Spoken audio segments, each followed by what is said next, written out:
Welcome friends to another r/EntitledParents video. Today we've got a crazy story of some in-laws going absolutely nuclear. But first, a story from Hucklebear E. Parents planned me a surprise party and then made me pay for the whole event. For my 21st birthday, my parents planned a surprise party at this themed bar with my roommates. Some context, I had just gotten out of the hospital with permission from my doctor to have only the quantity of a shot of alcohol and still recovering, so all my money had gone to medical bills and recovery. I didn't have a lot on me or in my bank. The party was great. My parents told me they were going to leave early because they can't stay up to 3 a.m. drinking and partying. Understandable. On the way out, my dad walks over to my tipsy butt. Only had as much as I was allowed to, but due to the blood-alcohol ratio, it was a lot for me, and whispers to me, "Hey bud, happy birthday. You know your mom and I are low on cash. Can you pay for it tonight?" The bill had gone over $400 at this point. "I'll pay you back." In my dazed state, I said, "Sure, Dad." It overcharged my card, costing me an extra $30 the next day. Thankfully, my roommates, being the beautiful people they are, helped me out and paid the $30 with some more just so my bank wouldn't yell at me. I'm 24 now, never got paid back. Every time I bring it up to my father, he says he will, then doesn't, rinse and repeat. If you can't pay for a party you're hosting or planning, don't plan it. I would have totally been fine having a small party at home with some wine coolers or something, which would have been much cheaper if I had to pay for it with my very limited funds. Would you guys agree with me when I say that it is unbelievably trashy to throw a party for someone else? Or organize a trip out and then expect them at the very end to pay for it? Would this have been any better if they only asked OP to pay a portion of it? Or would that still have been hugely inappropriate? I'd like to know what you guys think in the comments down below. Our next story is from Neurotic, the sister-in-law who tried to get our discount coupons. This is about my sister-in-law who has 5 children and her inexplicable need for a discount. We have several indoor play areas in our county, and a couple of those are trampoline parks, for a lack of a better word. A couple of her children love to go to the trampoline parks as they're getting a bit too old for indoor play areas. A couple of weeks ago, my children's daycare organized a playdate morning for the children of the daycare. You could sign in, and when you leave, you'd get a goodie bag. Wonderful. The kids had a blast, and afterwards we went to my in-laws' house for the usual lunchtime get-together with coffee and some yummy goodies. Darling's son was talking so much about all the fun he had with his friends and showed off his goodie bag to his aunts, uncle, and grandparents. In it was a keychain, a little toy, and a discount voucher for the trampoline park close to our homes. Sister-in-law was very enthusiastic in her replies towards my darling son, and even more so when she saw the voucher. Immediately, she started on how some of her children would love the vouchers and how they would love to go to that place. Yeah, I know. I'm the one who buys vouchers for their birthdays and holidays for a couple of years in a row now. Fun fact, sister-in-law tries to manipulate you first for you to do what she wants. What does she want? One or both vouchers. The paraphrased conversation we had, sister-in-law said, "Oh, my children would love to have such a discount. They'd make good use of it." I say, "Yeah, it is a nice discount. $7.50 instead of $10. Sister-in-law says, "Daughter 2 can jump again. She had surgery and she's cleared for exercise again. She would love to go." I said, "Really? Good to hear she can go again. I've been talking with the mothers of darling son's friends and we plan to go there soon." She says, "But what are you going to do with the one you got for darling daughter? She's too young." I said, "That's true. I wanted to use it for my brother's sons as a family outing. We haven't seen each other for a while now and we're planning a day together." She says, "You can give it to me. My sons and daughter would love it." I said, "Maybe, but I'm going to see if my brother's interested." After this, she continues to steer any conversation back to the voucher. When it was time to leave, I grabbed everything, including the goodie bags, to see one of the vouchers is missing. I point this out and ask my darling husband if he got it. He didn't, so a search ensues. Meanwhile, sister-in-law is playing dumb on not having seen the voucher. While we just started the search, sister-in-law gets a call. Guess what happens when she opens her case to answer? If you said the voucher's there, grab a cookie. The voucher falls out from her case. I simply grab it, put it with my own phone, and turn to leave. My father-in-law and darling husband are asking her what the heck she was thinking after she finished her call. She plays sweet and innocent and tries to downplay it, claiming that I told her she could have it. I told her I never said such a thing, and darling husband said the same. We leave, and in the car, I said to darling husband that if my brother wasn't interested, I might have given the voucher to sister-in-law instead. Now there isn't even an ice cube's chance in heck that she'll get it. I'd rather take darling son twice to have fun on a trampoline course. He agrees. I just hope that if OP or their family interact with sister-in-law again, that this is the kind of behavior that they call out and will not tolerate at all going forward, knowing they're trying to manipulate you, and when they don't get their way, they're willing to steal when you're not looking. You now know without a shadow of a doubt what kind of person they are, so I say don't take any crap and hold them accountable despite whatever excuse they try to come up with, if you aren't already immediately putting a wall up between interacting with them. This next story is from TopBug8997, entitled Mother Demands I Give Her Parental Controls for My Wi-Fi. My brother, amazing human, was over and brought his family for a few nights. I live in a fair-sized apartment, and I also work for an ISP as a fiber coax technician, so I'm good with networking. As such, I have 2 Wi-Fi networks, along with Ethernet and Mocha, a private and a guest Wi-Fi network. Anyways, here it goes. Entitled Mother says, "Hey OP, can you get us on the Wi-Fi?" I say sure, the password's 12345 ABCDE. Good Kid says, "What's the network name?" The entitled mother says, "Wait your turn." I say the network name is Reddit Guest. The entitled kid says, "Mommy, Good Kid won't give me the password. He says he doesn't know it, but he's lying. I want Wi-Fi now. He doesn't need it. I want it." The mother says, "Good Kid, give your little sister the Wi-Fi password now. You really should be more responsible." The good kid says, "I don't know it, Mom. You pushed me away when OP was giving it out." I say, "Okay, it's 12345 ABCDE. Got it?" Good Kid and entitled kid say, "Yep." The entitled mother grunts and says, "Hey OP, can you give me admin so I can put parental restrictions on Good Kid? After all that, he needs to be taught a lesson. He needs to learn that his sister is also important. Actually, you should really let entitled kid on your private. That way she gets what she needs." I say, "Well, no, my private Wi-Fi is private, but if you need them, I'll put them on."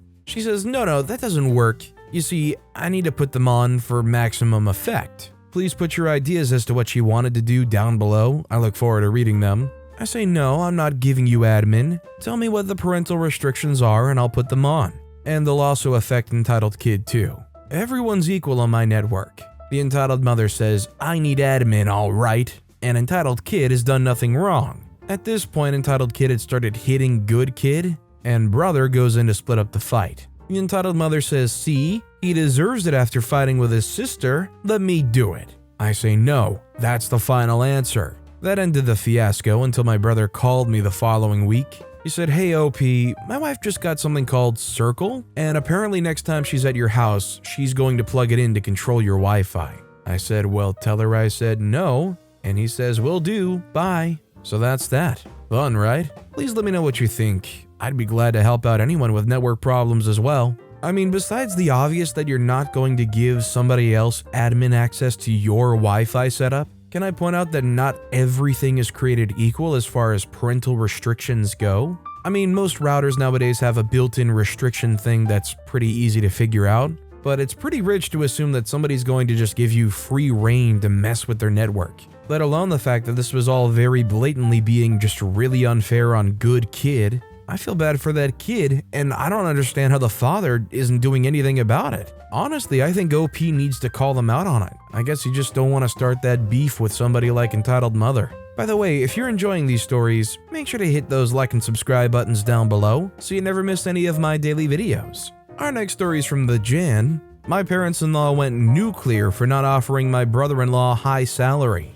I have a brother-in-law, and let's call him conveniently Bill. He's 26 years old, 2 times university dropout, and never worked, even no summer job. But okay lad as a person, just a little bit Kevin. I work in a large company and I have the ability to create positions, hire and fire within my department. One day my parents-in-law asked me if I could find some work for Billy. Despite us not needing anybody in my department for additional unskilled labor, I went 3 weeks through hoops and corporate gymnastics to create a position for him and justify it to my superiors why we need this position and why not create a public job offer for it. I think I blew all my favors and definitely owe some now.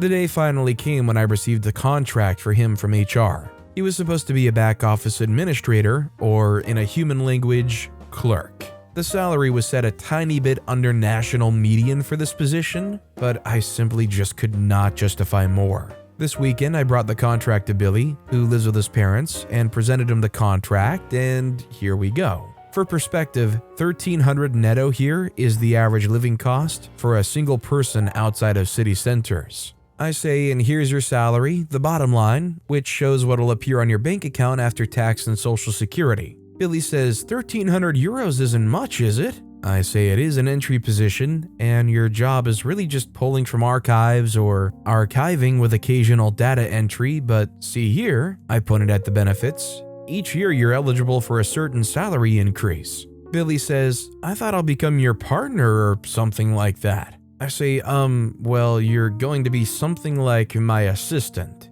When I need something, I'll tell the back office manager, and she might assign it to you. His father joined in and said, what? You're making my son your errand boy, and for such pittance? This is humiliating. I say, frankly, he does not have... He interrupted me. Everybody knows that you managers are sitting there all day doing nothing, so why can't my son? I say, listen, I can't make him project manager in an engineering company. If it's about money, I can put in a word for him into assembly hall. They always want people and the salary's way higher, but it is really hard work.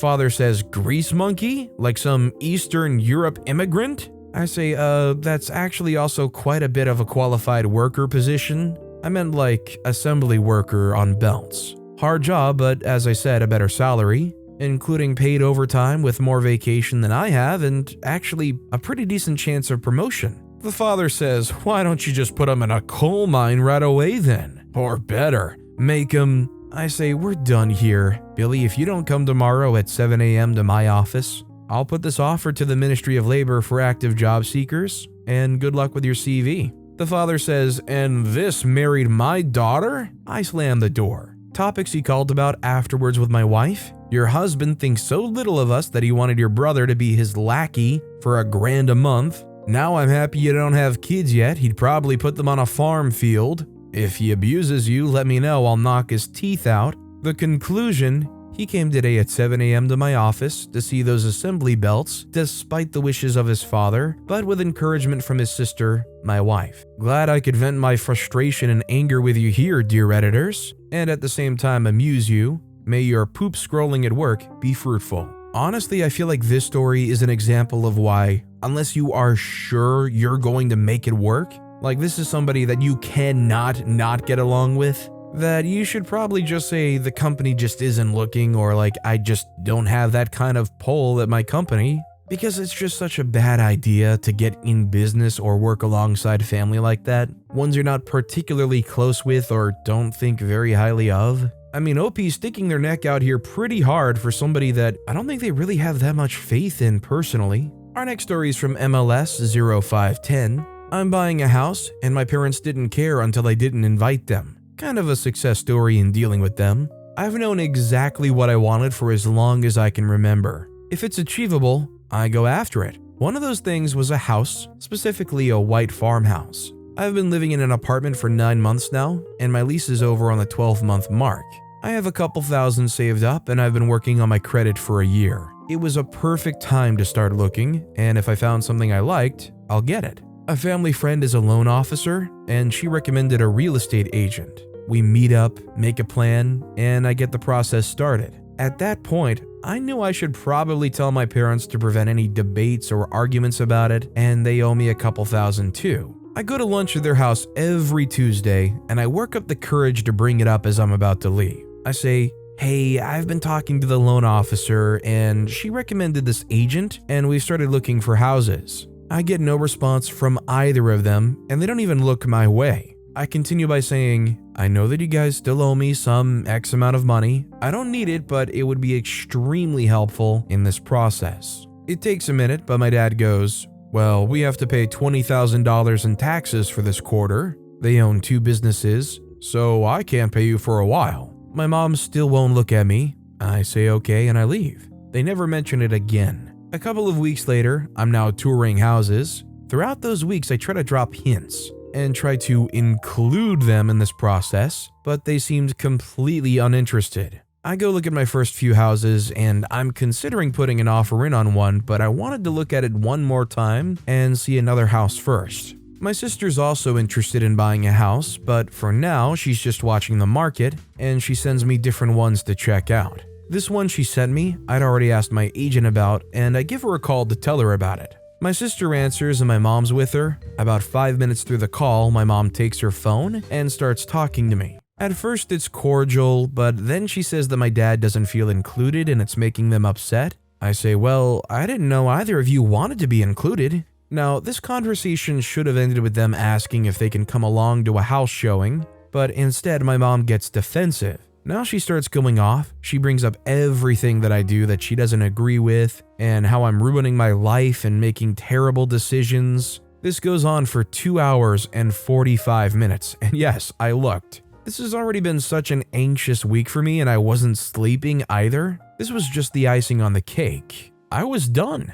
I hung up on her because I realized this was getting nowhere. I was done defending my actions and trying to give them the benefit of the doubt. I hung up and didn't talk to either of them for 3 days. Since then, I've kept looking and I found what I want. I'm moving in on November 18th. Because my dad and I are so similar, we get along fairly well, but we both struggle with communicating. I now know how much he wanted to be a part of this, and I basically forced him to have a conversation about it with me. He told me right now is a terrible time to buy a house and it would be a terrible investment. He went on about how the market's terrible and interest rates are way too high and how difficult it would be to refinance, etc. for 20 minutes. I was trying to find a good way to acknowledge him, but at the same time I already knew what he was saying and had taken it into account. I finally say, Dad, I know, I've already thought of that and the market could crash tomorrow or in 6 years. I don't know and neither do you, so it doesn't matter. What matters is I need a place to live and I don't want to rent for another year.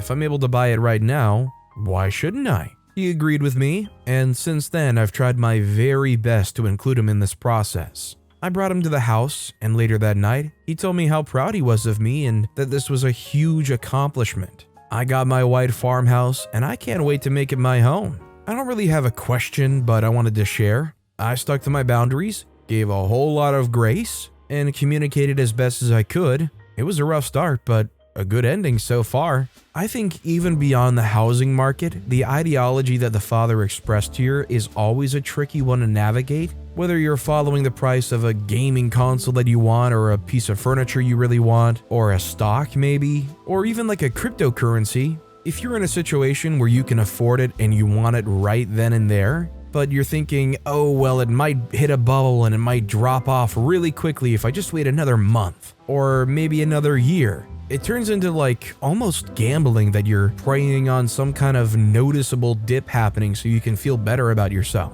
What matters in the long run? Waiting potentially a really long time for a price that you're happy about? Or just having had that thing that you've wanted for all that time regardless? If it makes sense and you got the money for it, I say go for it when you can. Our next story is from Igneous M, but you work for me. I spent a wonderful decade as a teen coordinator for a childcare organization with after-school programs in the school year and day camp in the summer. It just so happened this place was an island that you had to take a plane or a boat to get away from. So, small community where everyone knows everyone else's business in the non-tourist seasons. During the tourist season, the population exploded and you can get lost in the crowds. Often the island is referenced to as a small drinking island with a big fishing problem. With it being an island, you can't just get away to go party. Normally I would recommend don't party where you work just because of these occurrences, but I couldn't do that. The most outrageous occurrences of entitled parents, of which there was a lot, especially wealthy parents, I had was at a brewery and distillery. During peak tourist season, people would bring kids with them for some dumb reason. The brewery was a very casual affair with lots of outside seating, live bands, and special weekend events. The thing is though, it was only alcohol, no food. So why bring your kids? Several friends came to the island to visit and we went to partake in an afternoon of delicious boozes. As I'm a flight of beer and a flight of vodkas in, I feel a pat on my back while sitting at an inside bar. Lo and behold, there was little Johnny, maybe 8 years old. I said, hi, Johnny. They say, hi, OP. Mommy said to come over and say hi. I say, okay, cool. Well, it's nice seeing you. You should go back to your parents. They say, okay. 2 minutes later, Johnny, what are you doing back? You need to be with your parents. Johnny says, they said I should hang out with you. I say, Johnny, it's nice to see you, but I'm with my friends right now. Please go back to your mommy. Johnny runs off. 2 minutes later, excuse me? Yes? Oh, hi, Johnny and Johnny's mom. She says, I need you to watch Johnny while we're here. I say, I'm sorry, what? She says, we're drinking, so I need you to watch Johnny. I say, what do you think I'm doing here? She says, well, you need to stop because I pay you to watch my child. I say, no, you don't. I don't work for you, and I'm not working right now. I'm with friends. She says, I pay for Johnny to go to the kids' org. You work for me. I say, I'm sorry, there's a miscommunication. My friends and I are leaving. The next day, Monday, I address it with the director when I go in for my afternoon shift. She said she knows all about it. They called to complain about how unprofessional I was, how I shouldn't be drinking on the clock. They have half a mind to call the police if that's the kind of people the kids' org employs. Turns out though, the bartender also called a buddy of his, the athletic director of our place, and told the whole story to them as well. He then went to the director. Even longer story cut shorter, their membership was revoked to the kids' org after a long meeting where the mom, who expected an apology and the director said it wasn't happening, said if they ever treat another staff member like that while not at the org, they would help to press harassment charges. The director even made a point of refunding their membership fee of $25. It's such a small amount that it's effectively a slap in the face. This was back in 2007 or 8, roughly. I'm not gonna lie, these parents sound kind of especially awful, so I'm really glad that everybody else didn't just placate them or tolerate their stuff. I feel like a lot of places they wouldn't want to lose that business, so they would just try to talk them down without ever actually coming to any real resolution. I feel like a lot of places would say, oh yes, we'll talk to our employee about this, blah blah blah, and basically tell the entitled parents they were right without saying the words you're right. Just all around an awesome boss. Our next story is from Jedi Bo, Jedi Prime 29. I pay my taxes, so I'll do what I want. Library Karen. I work at a library, and my only ask is if you go, please respect the materials and the people working there. Though many people don't get that. I've had parents come in and let their crotch goblins rip apart shelves and basically make a mess that now people like me have to clean up.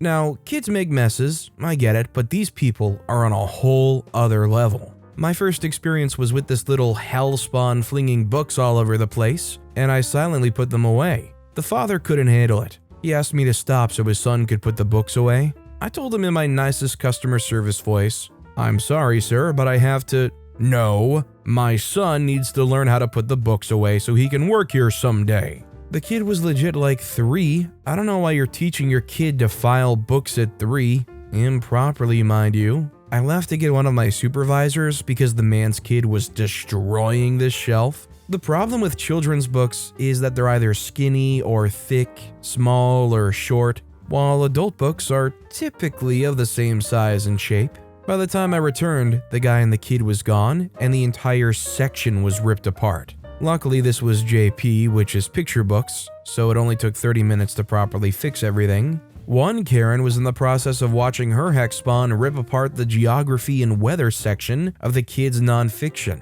When I walked into it, she looks at my disheartened face, knowing I'd have to spend hours fixing it all. It had to be over 100 books. She goes, it's fine, I pay my taxes, so my angel can have fun. Then she disappeared. It took 2 hours to fix everything, as the books weren't all from the same spot. Walk around and small blips of shelves are messed up by this kid. Now, we have the phantom shelf pusher, who goes around to a specific shelf and pushes every single book in.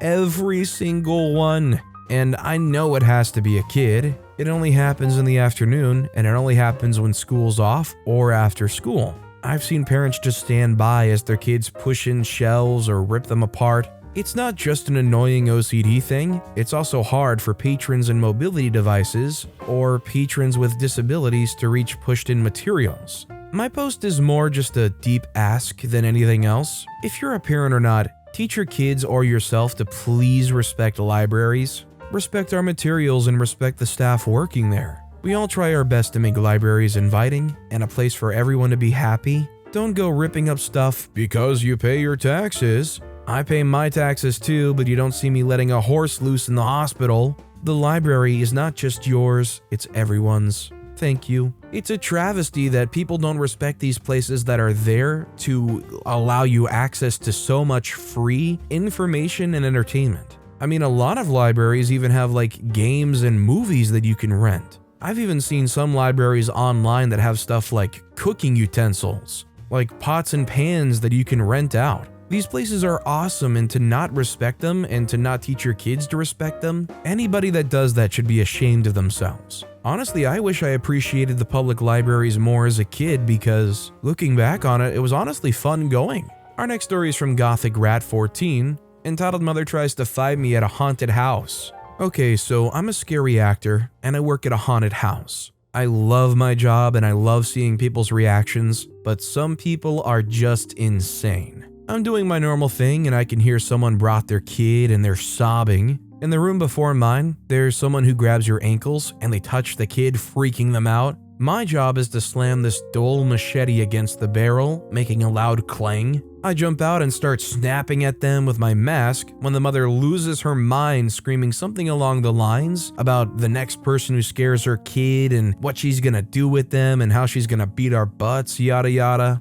And I continue to bang my machete on the barrel when this woman lunges at me. She was with a group and her grandma was holding her back, which was pretty funny to watch this grandma trying to hold back her raging daughter. They walk forward, and me just being petty continued to bang on the barrel. When the mom turns around and yells, "You know you're not scaring me, so you can just stop." But of course I ignored her. There's a hole where they walk past, and the only wall is plywood, and usually I'll bang the barrel again for a good second scare, but considering how she was, I decided to go absolutely insane on it. I repeatedly struck the barrel as hard as I could. It was so loud, I even caused it to spark.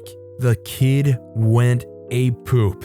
I got a good laugh out of it. I would have been more annoying and petty, but with their behavior, I was scared they might attack someone. Even if it wasn't me, they might attack someone. Keep in mind, this kid looks to be about 5 years old, and I don't know what she was expecting when she brought her 5-year-old into a haunted house. But clearly she was not having a great time. I have another story that's kind of like this that I might post later. Literally, what can you expect being in this location? They went into a haunted house. Surprise, it's scary. The parents are straight up morons. And our final story of the day is from Yvonne Vesna. Am I the jerk for ruining Christmas? The title's a little weird since it's October, but here's what's going on. I, 28-year-old male, do not drink, smoke, or get high. Because of this, I'm often asked to do things like babysit or be a designated driver for friends and family. I'm always paid for it. My extended family all live 13 hours north of us, so I rarely get to see them. And because of the global situation, this Christmas will be the first time I've seen them in 4 years.